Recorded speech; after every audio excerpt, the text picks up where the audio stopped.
Hello hi ನಮಸ್ಕಾರ. ಅಮೃತ ಅಡುಗೆ ರುಚಿ ಚಾನಲ್ಗೆ ಸ್ವಾಗತ. ಪುಂಡಿ ಸೊಪ್ಪಿಂದ ಪುಂಡಿ ಪಲ್ಯ ಮಾಡೋದಂತೂ ಎಲ್ಲರಿಗೂ ಗೊತ್ತೇ ಇದೆ. ಅದೇ ಪುಂಡಿ ಸೊಪ್ಪಿಂದ ನಾನಿವತ್ತು ಚಟ್ನಿ ಮಾಡೋದು ಯಾವ ಥರ ಅಂತ ಹೇಳ್ಕೊಡ್ತೀನಿ.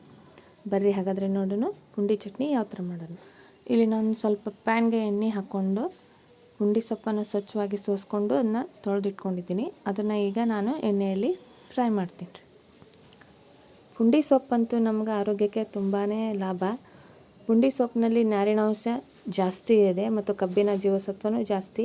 ಹೊಟ್ಟೆ ಉರಿ ಕಡಿಮೆ ಮಾಡುತ್ತೆ ಮತ್ತು ಜೀರ್ಣಶಕ್ತಿಗೂ ಒಂದು ಒಳ್ಳೆ ಮೆಡಿಸಿನ್ ಅಂತಲೇ ಹೇಳ್ಬೋದು. ಇದನ್ನು ನಾನೀಗ ಎಣ್ಣೆಯಲ್ಲಿ ಪೂರ್ತಿಯಾಗಿ ಹಸಿ ಇದು ಹೋಗೋ ಥರ ಫ್ರೈ ಮಾಡ್ಕೊತೀನಿ ರೀ. ಈ ಥರ ಎಲ್ಲ ಪೂರ್ತಿ ಫ್ರೈ ಮಾಡ್ಕೊಂಡ ನಂತರ ಇದು ಈ ಥರ ಕಲರ್ ಚೇಂಜ್ ಆಗುತ್ತೆ ರೀ.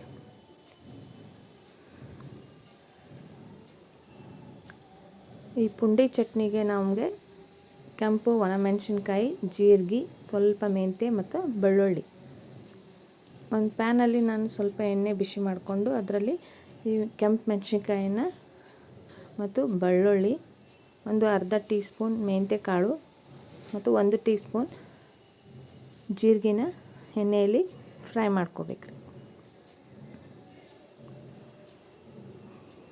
ಎಣ್ಣೆಯಲ್ಲಿ ಪೂರ್ತಿ ನಮಗೆ ವಾಸನೆ ಕಂಪು ವಾಸನೆ ಬರೋ ಥರ ಇದನ್ನು ಹುರ್ಕೋಬೇಕು.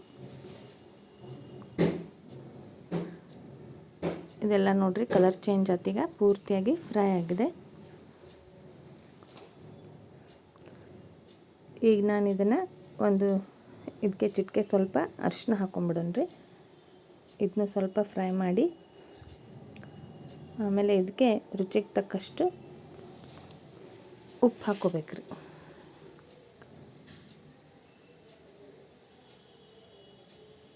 ಸ್ವಲ್ಪ ಉಪ್ಪು ಹಾಕ್ಕೊಂಡ್ರಿ.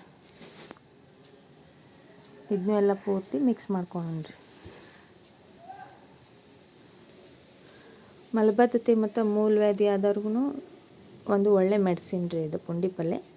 ಈಗ ಆಗಾಳೆ ನಾವು ಫ್ರೈ ಮಾಡಿ ಇಟ್ಕೊಂಡಿದ್ವಲ್ಲ ಅದನ್ನು ಇದ್ರೊಳಗೆ ಮಿಕ್ಸ್ ಮಾಡ್ಕೊಂಡು ಎಲ್ಲ ಪೂರ್ತಿ ಇನ್ನೊಮ್ಮೆ ಹುರ್ಕೊಳ್ಳೋಣ್ರಿ. ಆಮೇಲೆ ನಾವು ಇದನ್ನು ಒಂದು ಮಿಕ್ಸಿ ಜಾರ್ಗೆ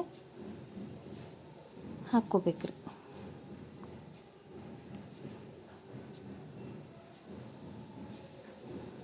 ಅಧಿಕ ಮತ್ತು ಹೈ ಬಿ ಪಿ ಇದ್ದವ್ರಿಗೂ ಇದು ಪುಂಡಿ ಪಲ್ಯ ಒಂದು ಬೆಸ್ಟ್ ರೀ. ಇದು ಒಳ್ಳೆಯದು, ಆರೋಗ್ಯಕ್ಕೆ ತುಂಬಾ ಉಪಕಾರಿಯಾಗಿದೆ. ಈಗ ನಾವು ಮಿಕ್ಸಿ ಜಾರ್ಗೆ ಮಿಕ್ಸರ್ ಮಾಡ್ಕೊಂಡು ಈ ಥರ ನಮ್ಮದು ಚಟ್ನಿ ರೆಡಿ ಆಯ್ತು. ನೋಡಿರಿ, ನಾವು ಪುಂಡಿ ಸೊಪ್ಪಿಂದ ಈ ಥರ ಚಟ್ನಿ ಮಾಡ್ಕೊಂಡು ಬಂದ್ರೆ ನಮ್ಗೆ ಈ ಚಪಾತಿ, ರೊಟ್ಟಿ ಮತ್ತು ಬಿಸಿ ಬಿಸಿ ಅನ್ನದ ಜೋಡಿ ತುಪ್ಪದ ಜೊತೆ ಮಸ್ತ್ ಕಾಂಬಿನೇಷನ್ ರೀ.